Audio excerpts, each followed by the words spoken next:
In 2025, I'm aiming to hit 100 coaster credits, which means riding at least 24 new roller coasters.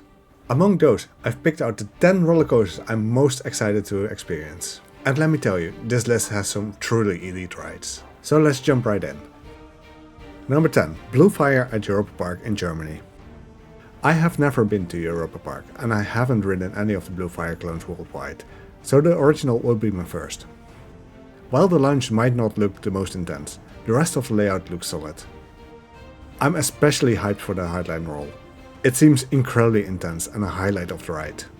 Speaking of launches, let's move from a mild one to a punchy one with number 9, Anubis the Ride at Plopsaland de Pan in Belgium. I won't lie, the launch is what I'm most excited about here. After experiencing Gerstlauer's launch on Fluke from Offworld at Hansa Park, all the launches just don't compare. Anubis also boasts a layout that seems packed with intensity. My only concerns are the over-the-shoulder restraints and the ride's capacity, but given Plopsaland's reputation as a family park, it probably won't be too bad. Now before we continue, take a moment to guess what my top picks will be for this list. Just pause the video and drop them down in the comments below. Ready? Let's keep going with number 8, Silver Star at Europa Park in Germany. Back to Germany for number 8. Silver Star was a tough one to place. Many enthusiasts say it's a mid-tier hypercoaster, but as my first B&M hyper, I am excited. The camelbacks and floater airtime are what I am looking forward to the most. And yes, this may come to a surprise since I have been to Hansa Park, but I didn't get to ride Swordeskarnen back then, so that's still on my bucket list. For now, Silver Star will be my introduction to traditional hypercoasters, and I can't wait. And from high in the sky to staying low to the ground, we have number 7, Speedboat in Walibi, Belgium. The official name hasn't been revealed yet, but this Gerstlauer family launch coaster already looks like a blast. I don't think it will be one of their newer airtime models, but the layout suggests it will deliver some solid pops of airtime while maintaining great speed. It might not be the most intense ride, but is a perfect addition to Walibi Belgium's lineup, and I'm confident it will be a ton of fun. Number 6, Wodan Timber Coaster at Europa Park in Germany. Speaking of fun, Wodan Timber Coaster is shaping up to be just that. If it's anything like the Dutch GCI woodies I've ridden, like Joris and the Draak and Troy, it is going to be right up my alley. At 40 meters tall, it's bigger than most woodies I've experienced, and the theming is on another level.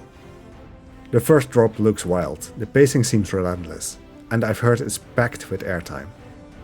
With all the praise Wodan gets, I'm confident it will be one of my favorites. But for even more airtime, let's move on to number 5, Conda at Walibi, Belgium. Conda has been on my bucket list for a while, and it's the main reason I am visiting Walibi, Belgium. This intimate megacoaster looks like the love child of Expedition G-Force and Goliath, and I'm all in. The camelbacks and bunny hills seem like airtime heaven. While I suspect the non-inverting Cobra roll to be a dead spot, the rest of the layout looks phenomenal. I am planning to ride it multiple times, especially towards the end of the day when it's warmed up and running at full intensity.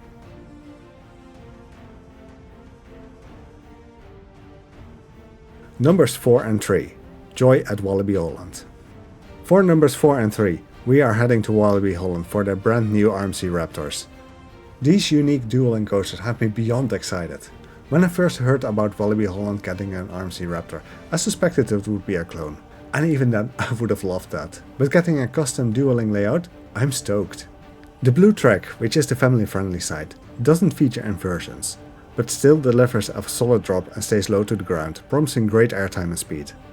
On the other hand, the green track is packed with 6 inversions, starting with a barrel roll into the drop. With elements like the Top Gun stall and ejector pops, the green side looks intense and thrilling. Honestly, I'm not sure which side I will prefer, but the dual-link element makes this a must-ride experience. Number 2, Voltron Nevera at Europa Park in Germany. Voltron is another Europa Park masterpiece, and it's already being hailed as one of the best coasters of 2024. The beyond vertical launch, aggressive airtime and lengthy layout make this mock coaster a standout. The Croatia-themed area it's in is stunning, and Europa Park's attention to detail elevates the experience. Plus, issues with the ride like the rattle seem to be getting addressed in time for 2025, so I'm expecting a smooth elite ride. But as exciting as Voltron is, it just can't beat number 1. Ride to Happiness at Plopsaland in Belgium.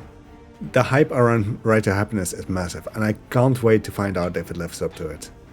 This Mach Extreme Spinner seems to check all the boxes for me. From the JoJo roll out of the station to the top hat after the launch, where you might drop backwards, every moment looks like pure fun. The spinning, the airtime and the inversions seem like a perfect combination of thrills and enjoyment. It might not be the fastest or most intense coaster, but I have the feeling it will be the most fun. And at the end of the day, that is what coasters are all about. The coasters I'm going to experience in 2025 are going to be such a step up from the new credits I've experienced in 2024. Are you curious to see what I've been up to in 2024? Check out the video right here.